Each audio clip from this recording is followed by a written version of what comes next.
Hello buddies, నా పేరు Sai Chand Chilukuri. Welcome to minds academy, మన అకాడమీ. సో మన యొక్క ఎంసీటీ సిరీస్ని కంటిన్యూ చేసేద్దాం. Most important current topics series అనమాట.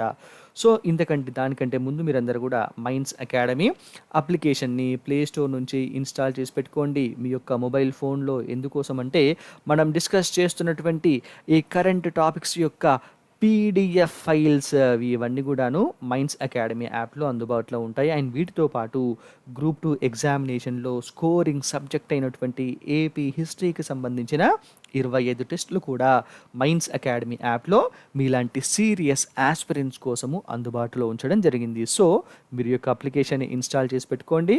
చక్కగా వీటిని యొక్క కరెంట్ అఫైర్స్ పీడిఎఫ్ ఫైల్స్ చదువుకోవచ్చు. అండ్ ఈ యొక్క 25 టెస్టులని ప్రాక్టీస్ చేసుకోవచ్చు. ఎగ్జామ్లో మీ యొక్క సక్సెస్ రేట్ని పెంచుకోవచ్చు. ఓకే, సో ఈరోజటి ఇంపార్టెంట్ టాపిక్స్ చూసుకుంటే ఫస్ట్ టాపిక్ వచ్చేసి వైఎస్ఆర్ జలకళ. ఏంటి వైఎస్ఆర్ జలకళ అంటే మన ఆంధ్రప్రదేశ్లో చిన్నకారు రైతులు ఉన్నారు కదా, సో వీరికి ఉచితంగా బోర్లు వేయించేటువంటి పథకమే ఈ యొక్క వైఎస్ఆర్ జలకళ అనేటువంటి పథకం అనమాట. సో ఈ యొక్క ప్రోగ్రామ్ని ఈ నెల 28వ తారీఖు నాడు మన ఆంధ్రప్రదేశ్ సీఎమైనటువంటి వైఎస్ జగన్మోహన్ రెడ్డి గారు ప్రారంభించడం అనేటువంటిది జరుగుతుందన్నమాట. సో దీని యొక్క ముఖ్యమైనటువంటి ఉద్దేశం ఏంటి అంటే వచ్చే 4 సంవత్సరాల కాలంలో రాష్ట్ర వ్యాప్తంగా దాదాపు 1.98 లక్షల బోర్లను తవ్వించాలి అనేటువంటిది ప్రభుత్వం యొక్క టార్గెట్ అనమాట. సో దాని ద్వారా రైతులకు ఉచితంగా బోర్లు వేయించి వారు పంటలు పండించడానికి సమృద్ధిగా నీటి సదుపాయాన్ని కల్పించాలి అనేటువంటి ఉద్దేశంతో ఈ యొక్క వైఎస్ఆర్ జలకళ అనేటువంటి పథకాన్ని మన సీఎం గారు ప్రారంభించడం అనేటువంటి జరుగుతుంది. ఈ యొక్క పథకానికి ఆన్లైన్ ద్వారా దరఖాస్తు చేసుకోవడం కోసము ప్రత్యేకంగా ఒక వెబ్సైట్ని కూడా ప్రారంభించడం అనేటువంటి జరుగుతుందన్నమాట ఈ నెల 28వ తారీఖు నాడు. దీంతో పాటు ఒకవేళ ఆన్లైన్లో మనం అప్లై చేసుకునేటువంటి అవకాశం లేకపోతే ఆఫ్లైన్ ద్వారా అయినా సరే, అంటే ఆఫ్లైన్లో ఎంపీడీఓ ద్వారా నేరుగా దరఖాస్తు చేసుకునేటువంటి అవకాశాన్ని కూడా కల్పించడం అనేటువంటిది జరుగుతుంది. సో ఎగ్జామినేషన్ పాయింట్ ఆఫ్ వ్యూలో ఇంపార్టెంట్ వైఎస్ఆర్ జలకళ ఈ యొక్క పథకం ద్వారా రాష్ట్ర వ్యాప్తంగా చిన్నకారు రైతులకు దాదాపు 1.98 లక్షల బోర్లను వచ్చే 4 సంవత్సరాలలో తవ్వించి ఇవ్వాలి అనేటువంటిదే ఈ యొక్క ప్రోగ్రాం యొక్క ముఖ్యమైనటువంటి ఉద్దేశము. దీన్ని ఈ నెల 28వ తారీఖు నాడు మన సీఎం గారు ప్రారంభించనున్నారనమాట. ఓకే, నెక్స్ట్ టాపిక్ చూద్దాం. అభ్యాస్. ఏంటి అభ్యాస్ యొక్క పరీక్ష సక్సెస్ అయిందని చెప్పేసి ఉంది కదా. సో ఏంటిది అంటే వివిధ రకాల యొక్క క్షిపణుల యొక్క సామర్థ్యాన్ని పరిశీలించేటువంటి క్రమంలో ఆ అస్త్రాలను లక్ష్యంగా ప్రయోగించేటువంటిదే ఈ యొక్క అభ్యాస్ అనేటువంటి మిసైల్ టార్గెట్ వెహికల్. ఇప్పుడు మీకు అర్థమైంది అనుకుంటారు కదా, మిసైల్ టార్గెట్ వెహికల్ ఎంటీవీ అని చెప్పి సింపుల్గా మనం అనుకోవచ్చు. సో ఈ యొక్క క్షిపణుల్ని ఇది టార్గెట్ చేయడం అనేటువంటి జరుగుతుందన్నమాట. సో ఈ యొక్క అభ్యాస్ యొక్క పరీక్ష అనేటువంటిది సక్సెస్ఫుల్గా నిర్వహించడం జరిగింది ఒడిశాలో. సో దీన్నే ఈ యొక్క అభ్యాస్ని high speed expandable aerial target short ఫామ్లో హీట్గా పిలుస్తారు. సో ఎగ్జామ్లో డెఫినెట్గా క్వశ్చన్ వచ్చేటువంటి అవకాశం ఉంటుంది. చూసుకోండి, ఏమంటారు? High speed expandable aerial target హీట్గా కూడా ఈ యొక్క అభ్యాస్ని పిలవడం అనేటువంటి జరుగుతుందన్నమాట. దీన్ని డిఆర్డిఓలోని ఏరోనాటికల్ డెవలప్మెంట్ ఎస్టాబ్లిష్మెంట్ ఏడీఈ ఈ యొక్క అభ్యాస్ని రూపొందించడం జరిగిందనమాట. సో ఈ యొక్క పరీక్షను ఒడిశాలోని సమీకృత పరీక్ష వేదికపై నుంచి ప్రయోగించడం జరిగిందనమాట. సో ఈ యొక్క ప్రయోగంలో ఈ యొక్క Abhyas missile target vehicle 0.5 Mach స్పీడ్ని సాధించడం జరిగింది. అండ్ 30 నిమిషాల పాటు ఇది గాలిలో ట్రావెల్ చేయడం జరిగింది. దాంతోపాటు 5 కిలోమీటర్ల ఎత్తు వరకు ప్రయాణించింది అని చెప్పేసి అధికారులు చెప్పడం అనేటువంటిది జరిగిందనమాట. సో ఇది ఏంటి? Missile target vehicle Abhyas. So ఎగ్జామ్లో మేబీ క్వశ్చన్ వచ్చేటువంటి అవకాశం ఉంటుంది, ఇంపార్టెంట్ చూసుకోండి. నెక్స్ట్, గంగా నది తరహాలో గోదావరి నది ప్రక్షాళన చేయాలి అని చెప్పేసి అనుకుంటున్నారనమాట. సో ఈ యొక్క గంగా నది ప్రక్షాళన ద్వారా నేర్చుకున్నటువంటి అనుభవంతో మిగతా నదుల్ని కూడా శుభ్రపరిచేటువంటి ఆలోచనను మేము చేస్తున్నామని చెప్పేసి కేంద్ర జలవనరుల శాఖ తెలపడం జరిగిందనమాట. సో దీనిలో భాగంగా ఫస్ట్ ప్రయారిటీ గంగానది తర్వాత గోదావరి నదిని మేము శుభ్రం చేద్దాం అనుకుంటున్నాం, క్లీన్ చేద్దామని. గోదావరి నది తర్వాత పెరియార్, కావేరి, నర్మదా రివర్ అండ్ మహానది నదులను ఈ యొక్క ప్రాజెక్టులోకి మేము తీసుకొస్తున్నాం అని చెప్పేసి ఈ యొక్క కేంద్ర జల వనరుల శాఖ చెప్పడం జరిగిందనమాట. సో ఇప్పుడు గంగా నది క్లీనింగ్ నడుస్తోంది ఇప్పటికీ. సో దీని తర్వాత గోదావరి నదిని కూడా ప్రక్షాళన అనేటువంటిది చేయబోతున్నారు, సో శుభ్రపరచబోతున్నారనమాట. నెక్స్ట్ అమెజాన్ తెలుగులో. సో ఆన్లైన్ షాపింగ్లో భాషాపరమైనటువంటి అడ్డంకులను తొలగించడం కోసం అని చెప్పేసి ఈ కామర్స్ దిగ్గజమైన అమెజాన్.in తాజాగా తెలుగుతో పాటు కన్నడ, మలయాళం, తమిళంలోనూ అందుబాటులోకి రావడం అనేటువంటిది జరిగిందనమాట. అంటే మన దక్షిణ భారతదేశంలో ఉన్నటువంటి అన్ని లాంగ్వేజెస్లోకి ఇప్పుడు ఈ యొక్క సైట్ అనేటువంటిది రావడం జరిగిందనమాట. సో ఇప్పటికీ ఈ యొక్క పోర్టల్ ఇంగ్లీష్లో అండ్ హిందీలో అందుబాటులో ఉంది. ఇప్పుడు ఈ యొక్క లాంగ్వేజెస్లో కూడా తెలుగు, కన్నడ, మలయాళం, తమిళంలో కూడా అందుబాటులోకి రావడం జరిగింది. మెయిన్గా ఆన్లైన్ షాపింగ్లో లాంగ్వేజ్ పరంగా ఎటువంటి ఇబ్బందులు ఎదుర్కోకూడదు. ఎందుకోసం అంటే రూరల్ పీపుల్ని వీళ్ళను అట్రాక్ట్ చేయడం కోసం, సో అక్కడ వరకు వీళ్ళ యొక్క మార్కెట్ని ఎక్స్పాండ్ చేసుకోవడం కోసము ఈ విధంగా స్థానిక భాషలలోకి ఈ యొక్క సైట్ని తీసుకొని రావడం అనేటువంటిది జరుగుతుందన్నమాట. మెయిన్లీ గ్రామీణ జనాభాను టార్గెట్ చేయడం కోసం. నెక్స్ట్ సరిహద్దుల్లో చైనా నిర్మాణాలు రెట్టింపు అయ్యాయి అని చెప్పేసి ఒక రిపోర్ట్ చెప్పడం జరుగుతుందన్నమాట. ఎందుకోసం అంటే భారత్ సరిహద్దుల్ని ఆక్రమించుకోవటానికి చైనా గత 3 సంవత్సరాల కాలంలో LAC line of actual control వెంబడి వైమానిక సైనిక స్థావరాలు అండ్ హెలీపోర్ట్లను రెట్టింపు చేయడం జరిగిందట. సో ఎవరు చెప్తున్నారంటే గ్లోబల్ జియో పొలిటికల్ ఇంటెలిజెన్స్ సంస్థ అయినటువంటి స్టార్ట్ఫర్ అనేటువంటి సంస్థ ఈ యొక్క రిపోర్టును ఇవ్వడం అనేటువంటి జరిగిందనమాట. సో ఈ యొక్క నివేదిక ప్రకారం మొత్తం 13 ప్రాంతాలలో LAC వెంబడి 13 ప్రాంతాలలో చైనా 5 సైనిక స్థావరాలు, 3 వైమానిక స్థావరాలు, 5 హెలీపోర్టుల యొక్క నిర్మాణం చేపట్టి మన భారతదేశం యొక్క భద్రతకు పెను సవాల్ని విసిరే విధంగా ఈ నిర్మాణాలు అనేటువంటివి చేపడుతుంది అని చెప్పేసి ఇక స్టార్ట్ఫర్ అనేటువంటి సంస్థ నివేదికను వెల్లడించడం జరిగిందనమాట. సో ఎగ్జామినేషన్ పాయింట్ ఆఫ్ వ్యూలో ఇంపార్టెంట్ చూసుకోండి. సో దీనికి మరి మన ఇండియా కూడా ఖచ్చితంగా రిటర్న్ యాక్షన్ తీసుకుంటుంది, అది కూడా బయటకు వస్తుంది, చూద్దాం. నెక్స్ట్ తమిళనాడులో ఇస్రో యొక్క 2వ లాంచ్ ప్యాడ్. మనం దీని గురించి ఇంతకుముందు కరెంట్ అఫైర్స్ ఒకసారి డిస్కస్ చేసుకున్నాము. ఇప్పుడు మళ్ళీ రీసెంట్గా న్యూస్లోకి వచ్చిందనమాట. సో ఏంటంటే దీన్ని కేంద్ర మంత్రి కన్ఫర్మ్ చేయడం జరిగింది. సో ప్రస్తుతం ఆంధ్రప్రదేశ్లోని శ్రీహరికోటలో ఉన్నటువంటి ఇస్రోకు చెందినటువంటి రాకెట్ లాంచ్ ప్యాడ్కు అదనంగా తమిళనాడులోని తూతుకుడి జిల్లాలోని కులశేఖరపట్నం అనేటువంటి యొక్క గ్రామంలో 961 హెక్టార్లలో మరొక లాంచ్ ప్యాడ్ని ఏర్పాటు అనేటువంటిది చేయబోతుంది ఇస్రో. సో దీనికి సంబంధించి పూర్తి కార్యక్రమాలు పూర్తయినాయి, అన్ని కంప్లీట్గా చేసేసుకున్నారు. సో అతి త్వరలోనే దీన్ని ప్రారంభించి నెక్స్ట్ 2-3 ఇయర్స్ లోపల లాంచ్ ప్యాడ్ని రెడీ చేయాలని చెప్పేసి ప్లానింగ్ అనేటువంటిది చేస్తున్నారనమాట. Okay, next but examination point of వ్యూలో మాత్రం ఖచ్చితంగా ఇంపార్టెంట్ చూసుకోండి. నెక్స్ట్ యూఎన్లో సంస్కరణలు అవసరము అని చెప్పేసి అంటున్నారు. ఎవరు అంటే మన భారత ప్రధాని మోడీ గారు. సో ఈ యొక్క యునైటెడ్ నేషన్స్ యొక్క 75వ వార్షిక సమావేశాలు ప్రారంభం కావడం జరిగింది.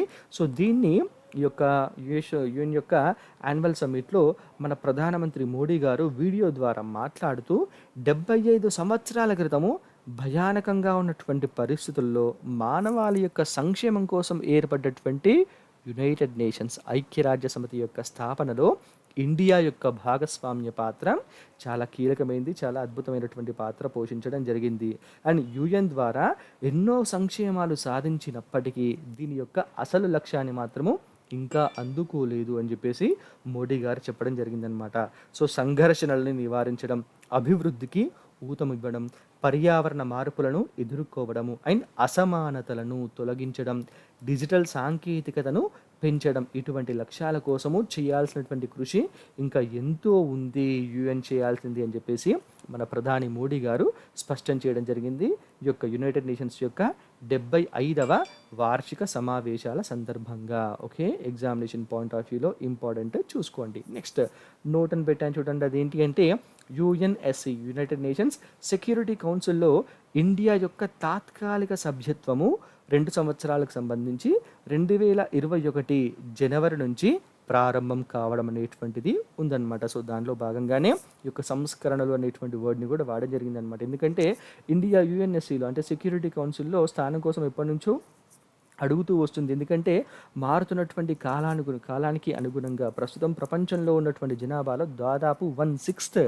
1/6 వంతు జనాభా మన ఇండియాలో ఉండడం, దాంతోపాటు ఆర్థికంగా సామాజికంగా అన్ని విషయాలలో మంచి అభివృద్ధిని సాధిస్తున్నటువంటి ఇండియా ఇండో పసిఫిక్ రీజన్లో కావచ్చు ఆల్మోస్ట్ ప్రపంచంలో ఉన్నటువంటి ప్రతి దేశాన్ని ప్రభావితం చేసే విధంగా తన యొక్క పరిపాలన అండ్ గ్లోబల్గా కూడాను మంచి శక్తిగా ఎదుగుతున్నటువంటి ఈ టైంలో యుఎన్ఎస్సిలో ఇండియాకు కూడా స్థానం ఉండాలి అని చెప్పేసి గట్టిగా అడుగుతుంది. దీనికి అన్ని దేశాలు సపోర్ట్ చేస్తున్నప్పటికీ చైనా మాత్రం అడ్డు తొలగుతూ వస్తుందన్నమాట. కాబట్టి దీన్ని మరొకసారి గట్టిగా వినిపించడం జరిగింది మన ప్రధానమంత్రి మోడీ గారు ఈ యొక్క యుఎన్ యొక్క 75th యాన్యువల్ సమ్మిట్లో భాగంగా. ఓకే, నెక్స్ట్ రష్యా నుండి రెండవ కరోనా వ్యాక్సిన్ రావడానికి సిద్ధంగా ఉంది అని చెప్పేసి రష్యా చెప్పడం జరిగిందనమాట. ఏంటి అంటే కరోనా వైరస్ను ఎదుర్కోవడానికి ప్రపంచవ్యాప్తంగా వ్యాక్సిన్ యొక్క ప్రయోగాలు ముమ్మరంగా సాగుతూ ఉండగా రష్యా స్పుత్నిక్ 5 అంటారు, స్పుత్నిక్ వి అంటారనమాట. సో మీ యొక్క కంఫర్ట్. సో ఈ యొక్క స్పుత్నిక్ వి తర్వాత మరొక వ్యాక్సిన్ ఎపివాక్ కరోనా వ్యాక్సిన్ అనేటువంటి పేరుతోటి ఎపివాక్ కరోనా వ్యాక్సిన్ అనేటువంటి పేరుతోటి అక్టోబర్ 15వ తారీఖు నాడు తీసుకొని రావడానికి పూర్తి చర్యలు చేపడుతున్నాము, సన్నాహాలు చేస్తున్నామని చెప్పేసి రష్యా తెలపడం జరిగిందనమాట. సో ఈ యొక్క వ్యాక్సిన్ని సైబీరియాకు చెందినటువంటి వెక్టార్ ఇన్స్టిట్యూట్ దీన్ని అభివృద్ధి చేస్తూ వస్తుందన్నమాట. సో దీన్ని అక్టోబర్ 15వ తారీఖు నాడు తీసుకొద్దామని చెప్పేసి అనుకుంటున్నారు. దీనికి సంబంధించి ఫస్ట్ ఫేజ్ టెస్టింగ్ మొత్తం కూడా అయిపోయింది.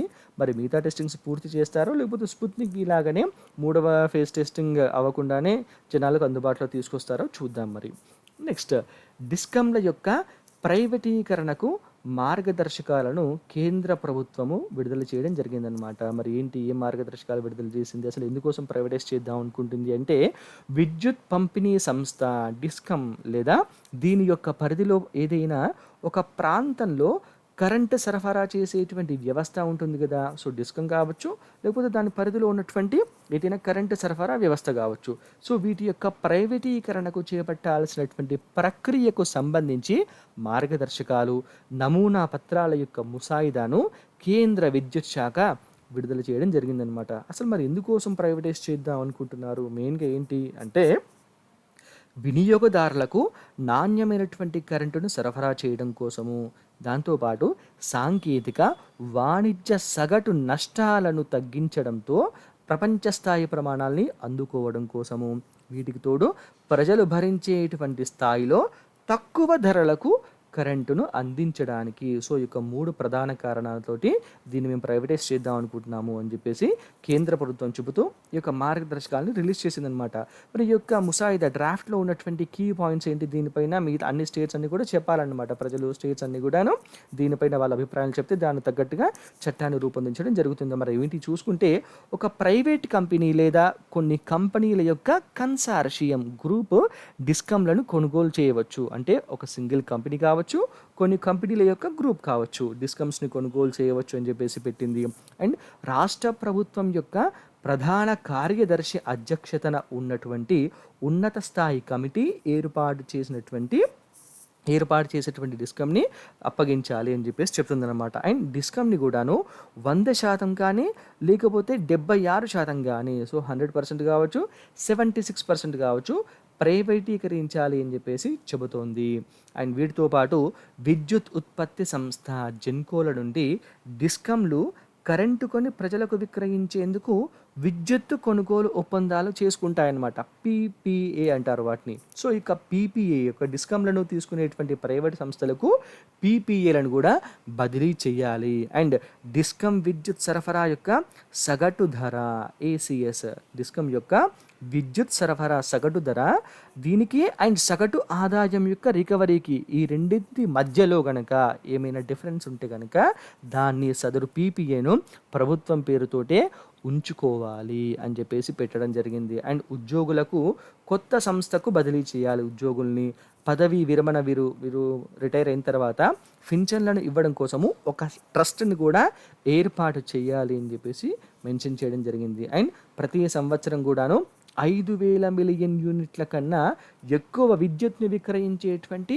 డిస్కమ్ యొక్క కొనుగోలు టెండర్ దాఖలు రుసుము ఏదైతే ఉంటుందో దీన్ని 5,00,00,000 రూపాయలకు వసూలు చేయాలి అని చెప్పేసి మెన్షన్ చేయడం జరిగింది. అండ్ మొత్తం అప్పగింత యొక్క ప్రక్రియను పూర్తి చేసేందుకు ఒక కన్సల్టెంట్‌ని కూడా స్టేట్ గవర్నమెంట్ ఏర్పాటు చేయాలి అని చెప్పేసి ఈ యొక్క ముసాయిదాలో ఏంటి డిస్కమ్‌ల యొక్క ప్రైవేటీకరణకు సంబంధించినటువంటి మార్గదర్శకాల యొక్క ముసాయిదాలో కేంద్ర ప్రభుత్వం మెన్షన్ చేయడం అనేటువంటిది జరిగిందనమాట. సో మన ఎగ్జామినేషన్ పాయింట్ ఆఫ్ వ్యూలో మెయిన్లీ ఇన్ మెయిన్స్ అంటే ఈ యొక్క విద్యుత్ బిల్లు పైన కూడాను అన్ని రాష్ట్రాలు కొంచెము ఆందోళన చేస్తున్నాయి కదా. సో ఈ యొక్క మార్గదర్శకాలు కూడా దానిలో మెన్షన్ చేస్తే కనుక మనకు కొంచెం పాయింట్స్ యాడ్ అయ్యేటువంటి అవకాశం ఉంటుంది, మార్క్స్ కూడా పెరిగేటువంటి అవకాశం ఉంటుందన్నమాట. సో ఇది ఈరోజటి ఎంసీటీకి సంబంధించినటువంటి మోస్ట్ ఇంపార్టెంట్ కరెంట్ టాపిక్స్ మన ఎగ్జామినేషన్ పాయింట్ ఆఫ్ వ్యూలో. సో మీకు ఈ యొక్క ఎంసీటీస్ యొక్క పీడిఎఫ్ ఫైల్స్ కావాలి అనుకుంటే మీరు మైండ్స్ అకాడమీ యాప్ని ప్లే స్టోర్ నుంచి ఇన్స్టాల్ చేసి పెట్టుకోండి మీ యొక్క మొబైల్ ఫోన్లో. ఓకే, వీటితో పాటు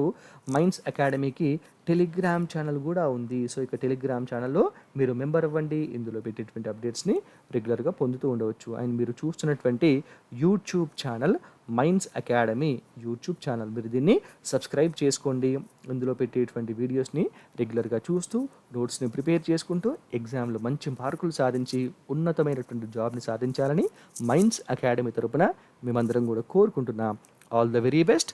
థ్యాంక్ యూ సో మచ్.